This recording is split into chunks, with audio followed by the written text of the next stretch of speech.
नमस्कार बच्चों। आज हम आप लोगों को मुगल वंश के बारे में बताएंगे। मुगल वंश की स्थापना कब हुई, कैसे हुई, मुगल वंश के शासक भारत में कैसे आए, इन सब विषयों पर चर्चा करेंगे।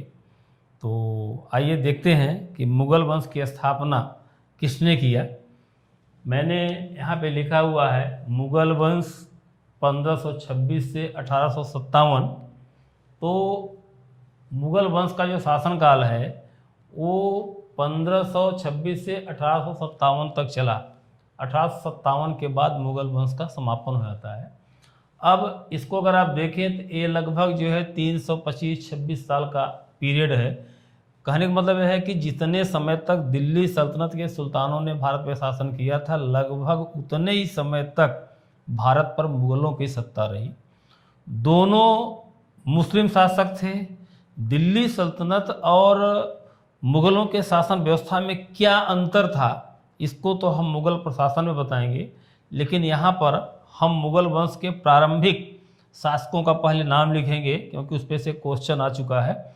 तो उसको पहले हम लिख देते हैं कि मुगल वंश का जो पहला शासक था उसका नाम था जहीरुद्दीन मोहम्मद बाबर। जहीरुद्दीन मोहम्मद बाबर। दूसरा शासक था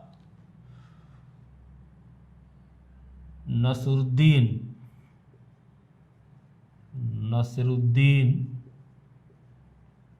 मोहम्मद हुमायूं। तीसरा शासक था जलालुद्दीन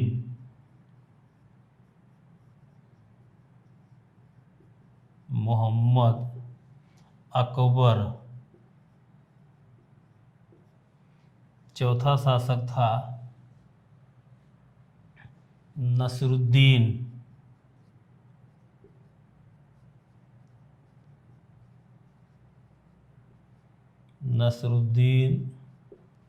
मोहम्मद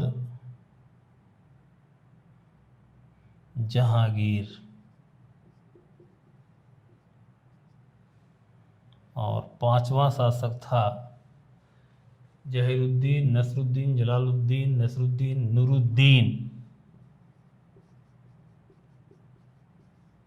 नूरुद्दीन मोहम्मद शाहजहां। और छठवां शासक था मुइनुद्दीन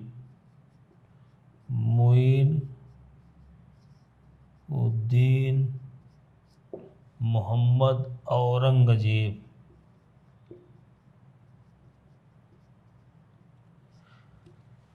पहले मैंने प्रारंभ के 6 शासकों का नाम लिखा हुआ है।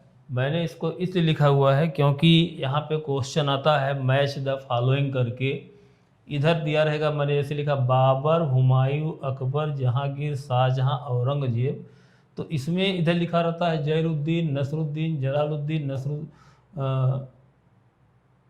जहीरुद्दीन नसरुद्दीन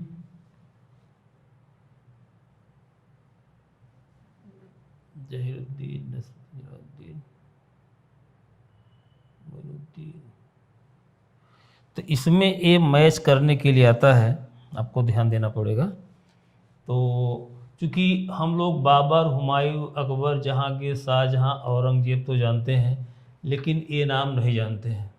तो इसको आपको उसी तरीके से जो है इसको मैच करना पड़ेगा, क्योंकि पहला शासक बाबर था, दूसरा हुमायूं था, तीसरा अकबर था, चौथा जहांगीर था, पांचवा शाहजहां था, और उसके बाद औरंगजेब हुआ। इनका टाइम पीरियड भी मैं लिख देता हूँ।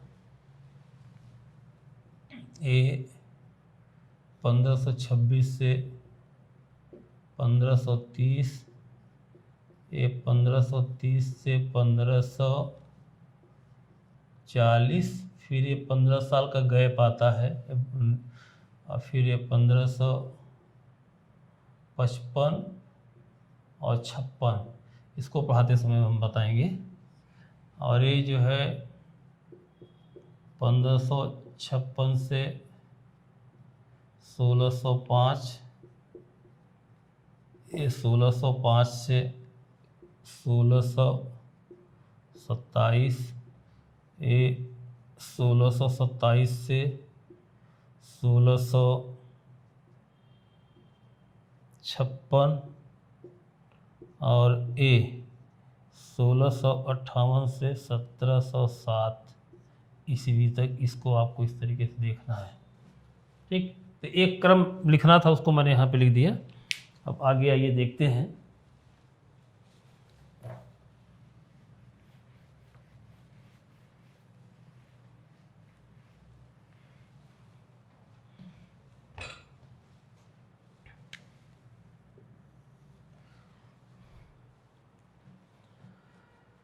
मोहम्मद बाबर के विषय में देखिए। जो बाबर था वह मध्य एशिया का शासक था और मध्य एशिया से यह जब भारत आया तो उस समय लोदियों की सत्ता थी। लोदी वंश का अंतिम सुल्तान इब्राहिम लोदी था, जो स्वभाव से घमंडी था। उसके इसी स्वभाव के कारण जो उसके सहयोगी थे वे उससे नाराज़ हो गए और नाराज़ होकर के बाबर को भारत पर आक्रमण करने के लिए आमंत्रित किया। तो बाबर के आक्रमण के पहले हम ब्रीफ करना चाहते हैं मोहम्मद बाबर के विषय में।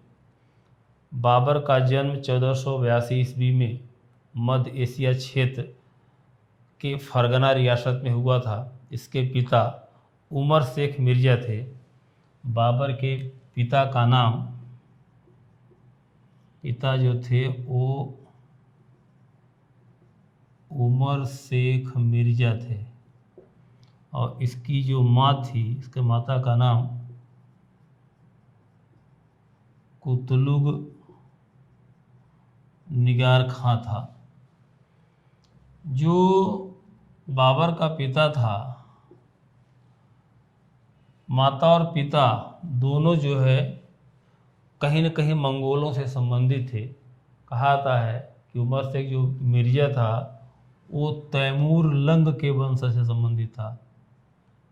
तैमूर लंग के वंशज से संबंधित था।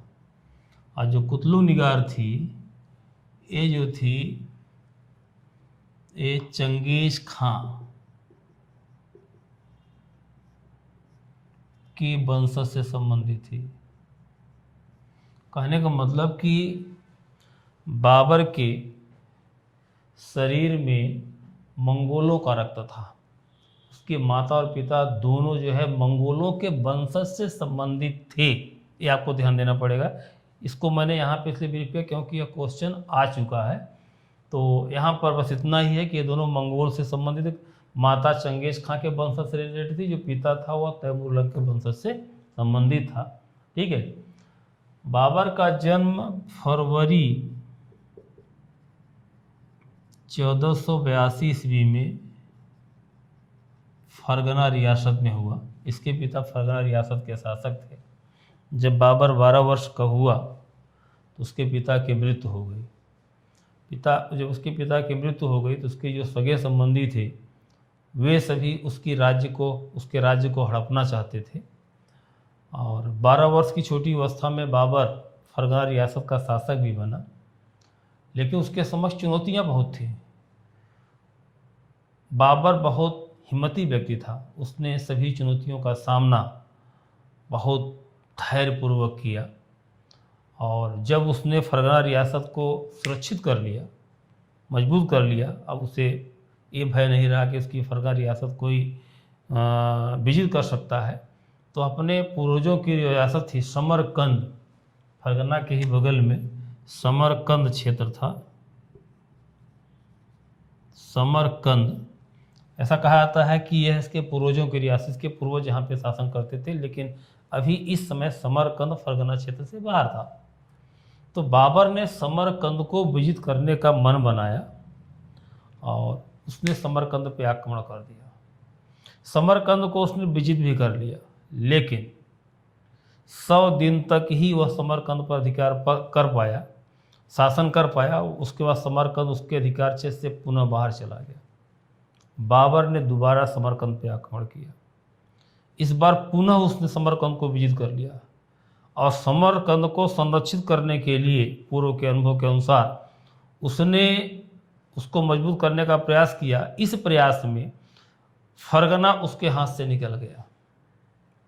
उसने समरकंद से पुनः फरगना पर आक्रमण कर दिया। इस बार उसने फरगना को विजित कर लिया, लेकिन फरगना को विजित करने के बाद समरकंद उसके हाथ से निकल गया।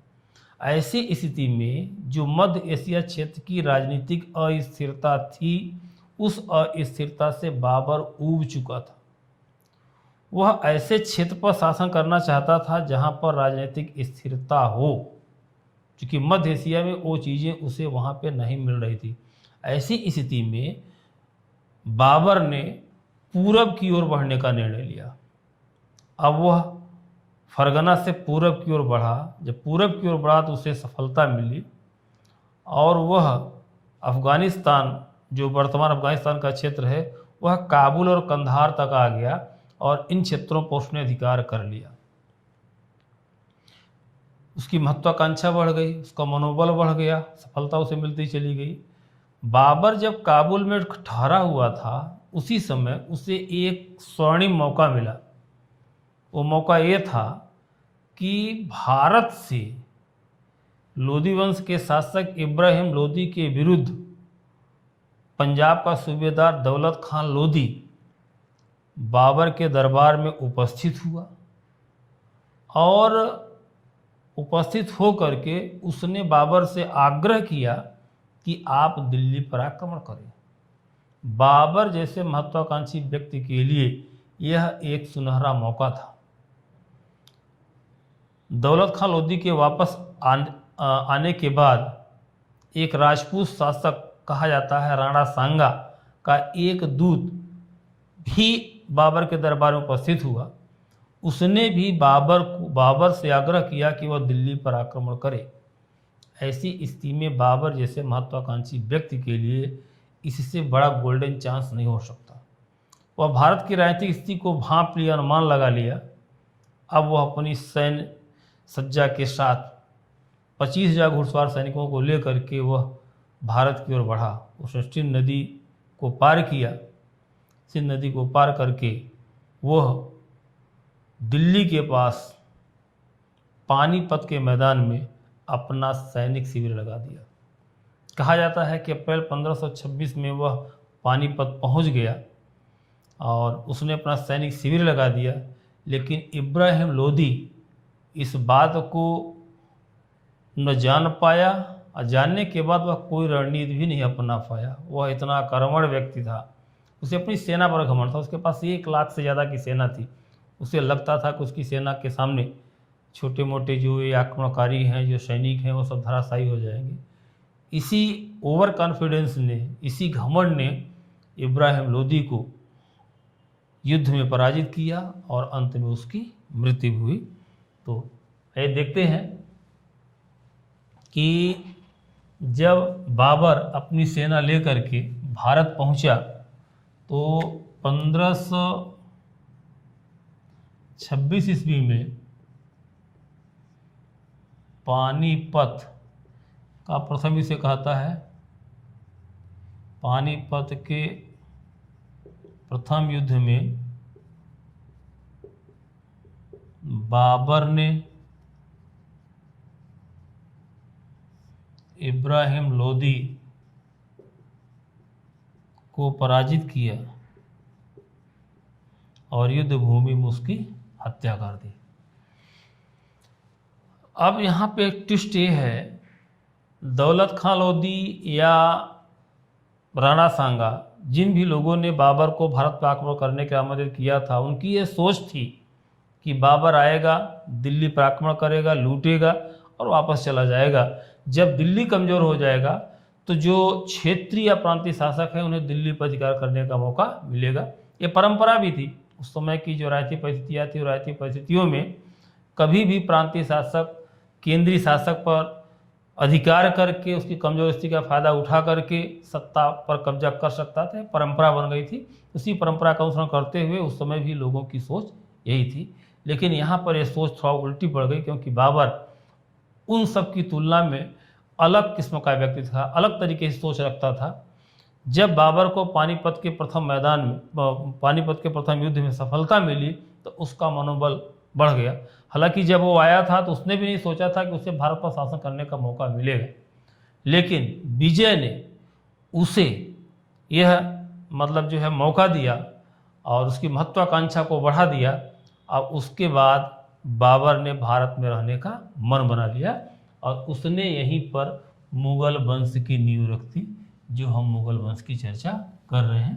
तो इस तरीके से भारत में मुगल वंश की स्थापना हुई। मुगल वंश की स्थापना के बाद 1526 में भारत में मुगल वंश की स्थापना हुई। फिर बाबर ने लगातार युद्ध किए हैं। तो युद्धों का क्रम मैंने आपको बता दिया। पहला जो युद्ध था पानीपत का प्रथम युद्ध 1526, दूसरा खानवा का युद्ध 1527 ईस्वी, तीसरा चंदेरी का युद्ध 1528 ईस्वी, चौथा है घाघरा का युद्ध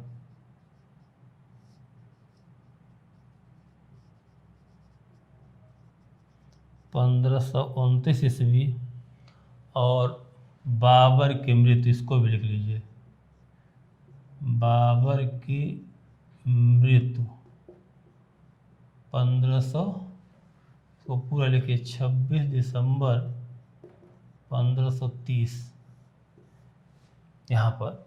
तो यहाँ पे ध्यान देना पड़ेगा कि बाबर ने भारत पर आक्रमण करने के बाद लगातार 26, 27, 28, 29 में लगातार 4 युद्ध करे और उसे सभी युद्धों में सफलता भी मिली और अंत में 26 दिसंबर 1530 को इसकी मृत्यु हो गई।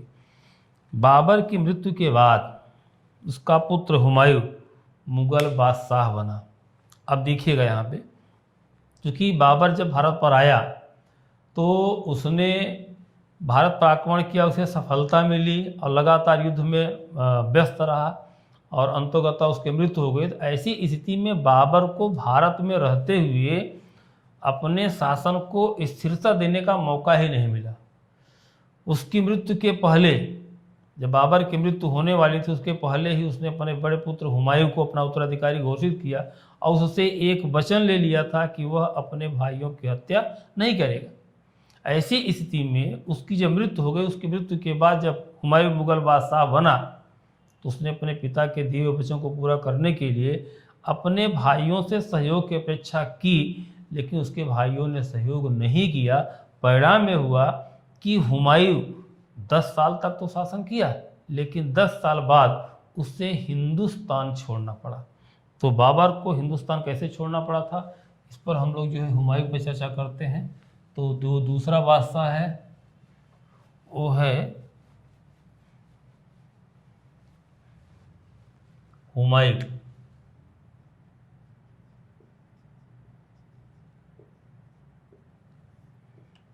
1530 से 1540 मैंने बताया था गैप 15 साल का, फिर 1555 और 56। ये कैसे हुआ आप बताते हैं यहाँ पे। 26 दिसंबर 1530 को बाबर की मृत्यु हो गई। 30 दिसंबर 1530 को हुमायूं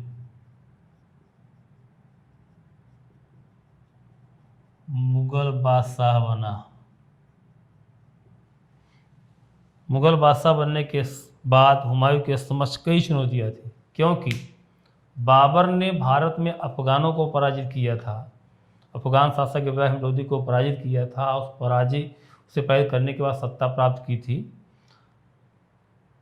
बाबर की विजय का जो प्रमुख कारण था वह अफगानों की आपसी फूट थी। लेकिन जब बाबर ने इब्राहिम लोदी को पराजित किया, उसने दिल्ली पर अधिकार करके भारत में मुगल वंश की नींव रखी, तो अफगानों को अपनी भूल का एहसास हुआ।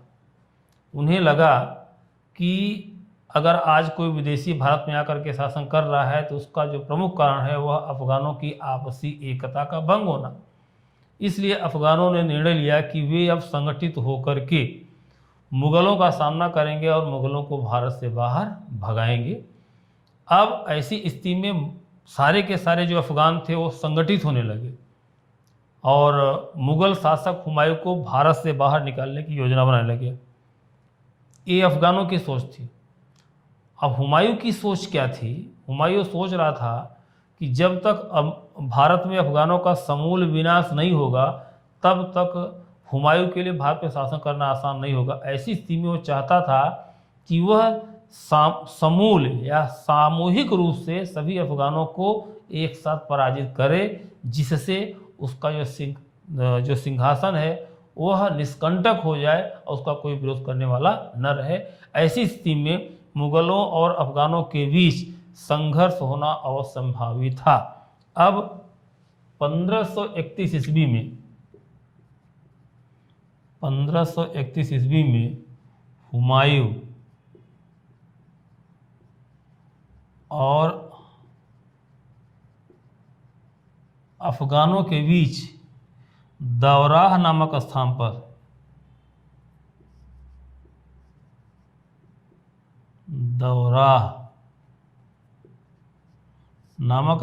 पर युद्ध हुआ।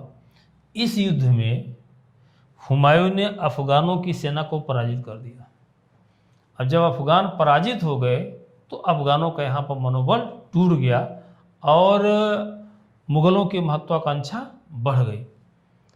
अब यहाँ पर एक अफ़गान शासक जो चुनार से शासन कर रहा था शेर खां के रूप में, जब अफ़गान पराजित हो गए तो शेर खां हुमायूं के समक्ष आया और आत्मसमर्पण कर दिया, क्योंकि उसे पता था कि अफ़गानों को सामूहिक रूप से पराजित करने के बाद जो एक दो अफ़गान शासक स्वतंत्र रूप में कहीं शासन कर रहे हैं तो हुमायूं उन्हें पराजित अवश्य करेगा, उन पर आक्रमण अवश्य करेगा। ऐसी स्थिति में शेर खां ने हुमायूं के समक्ष आत्मसमर्पण कर दिया। कहा जाता है शेर खां एक चालाक अफ़गान था। उसने चालाकी के तहत ऐसा निर्णय लिया था। जब शेर खां ने आत्मसमर्पण कर दिया तो हुमायूं ने उसे जीवित छोड़ करके अपने अधीनस्थ शासक बना करके अब फिर वह गुजरात की तरफ चला गया। कहा जाता है, इतिहासकार कहते हैं कि शेर खां को जिंदा छोड़ना यह हुमायूं की सबसे बड़ी राजनीतिक भूल थी। इस राजनीतिक भूल का जो दुष्परिणाम हुआ वो ये हुआ कि 1540 में हुमायूं को हिंदुस्तान छोड़ना पड़ा था इसी अफ़गान शासक शेर खां के कारण। तो कैसे हुआ इसको देखते हैं। 1531 में जब अफ़गानों को हुमायूं ने पराजित करने के बाद वह जो है गुजरात की तरफ चला गया। उससे गुजरात में जो है स्थिरता थी, वहाँ पर स्थिरता स्थापित करके वहाँ पे 2 साल का समय बिताया। इधर जो शेर खां था जिसने हुमायूं के समक्ष आत्मसमर्पण किया था, उसने अपनी शक्ति में वृद्धि की और शक्ति में वृद्धि करके अब स्वतंत्र शासक की भांति व्यवहार करने लगा। जब यह सूचना हुमायूं के पास पहुंची कि शेर खां अब स्वतंत्र शासक की भांति शासन कर रहा है तो वो बहुत क्रोधित हुआ और वह शेर खां को दंड देने के लिए गुजरात से चुनार की तरफ बढ़ा। लेकिन रास्ते में उसे पता चला कि शेर खां ने बंगाल पे आक्रमण कर दिया है, इसलिए हुमायूं अपनी सेना लेकर के बंगाल की तरफ गया। जब हुमायूं बंगाल पहुंचा, तब तक हुमायूं के बंगाल पहुंचने के पहले शेर खां ने बंगाल का खजाना लूट करके वो वापस आ चुका था।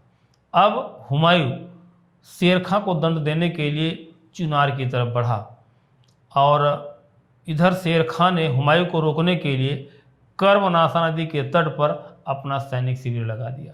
जब हुमायूं अपनी सेना लेकर के चुनार के पहले कर्मनाशा नदी के तट पर पहुंचा तो उसने देखा कि उस पार शेर खां की सेना का कैंप लगा हुआ है, सेना सर्ज है वहाँ पे। ऐसी स्थिति में हुमायूं ने भी नदी के दूसरे किनारे अपनी सेना का कैंप लगा दिया, सेना को वहाँ पे स्थिर कर दिया।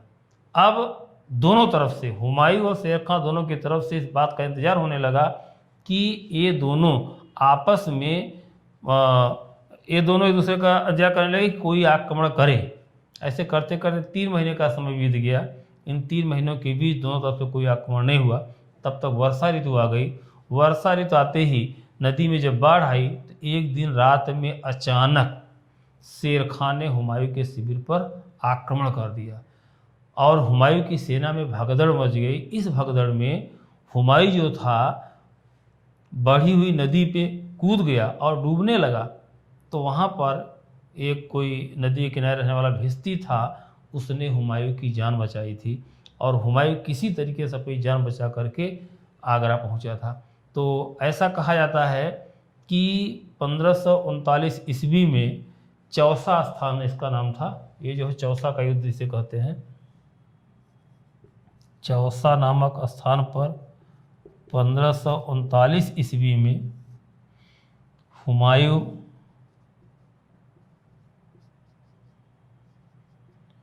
और शेर खां के बीच युद्ध हुआ। इस युद्ध में शेर खां ने हुमायूं को एक तरीके से पराजित ही किया और हुमायूं को अपनी जान बचाकर कई तरीके से भागना पड़ा। लेकिन एक वर्ष बाद 1540 ईस्वी में गंगा कन्नौज के युद्ध में, कन्नौज का इसे कहते हैं, हुमायूं और शेर खां के बीच पुनः मुकाबला हुआ। इस मुकाबले में शेर खां ने हुमायूं को एक बार पुनः पराजित किया। इस पराजय के बाद हुमायूं को हिंदुस्तान छोड़ना पड़ा।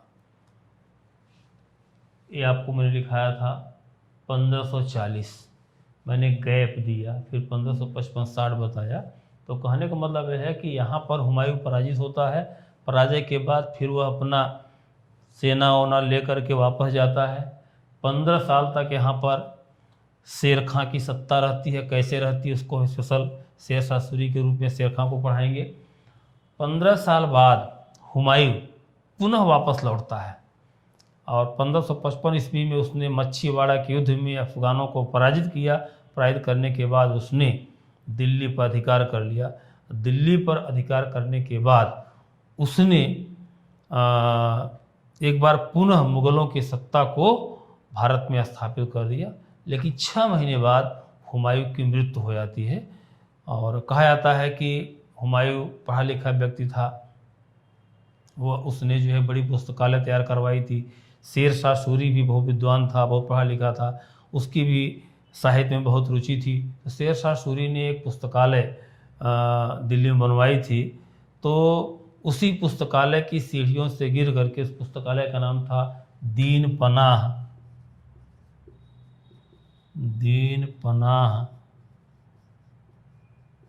पुस्तकालय की सीढ़ियों से गिरकर हुमायूं की मृत्यु हो गई।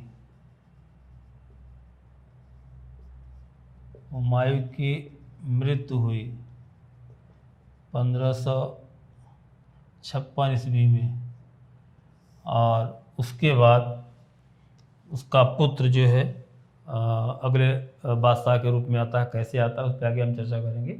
यहाँ पे जो महत्वपूर्ण पॉइंट हमको फोकस करना है कि हुमायूं का जो व्यक्तित्व था वो बहुत उदार था, पढ़ा लिखा था, ज्ञानी था, लेकिन उसकी एक शारीरिक दुर्बलता थी। इसी दुर्बलता के कारण वह इंद्रिय लोलुप व्यक्ति था। इसी दुर्बलता के कारण उसे जीवन में भटकना पड़ा और अंततोगत्वा उसको लड़खड़ा कर मृत्यु हुई। तो इस पर एक इतिहासकार हैं बुल्जले हेग, इतिहासकार हैं बुल्जले हेग, उन्होंने एक स्टेटमेंट दिया है कि हुमायूं का शाब्दिक अर्थ है भाग्यवान। हुमायूं का शाब्दिक अर्थ है भाग्यवान, लेकिन हुमायूं इतना दुर्भाग्यशाली था कि वह जीवन भर भटकता रहा, जीवन भर लड़खड़ाता रहा और अंत में लड़खड़ा कर ही उसकी मृत्यु हुई। तो ये स्टेटमेंट कभी कभी पूछा जाता है कि किसके संदर्भ में किसने कहा है, आपको याद करना है बुल्जले। हालांकि आगे जब हम असाइनमेंट आपको देंगे, असाइनमेंट में ये सारे क्वेश्चंस हमें दिए रहेंगे।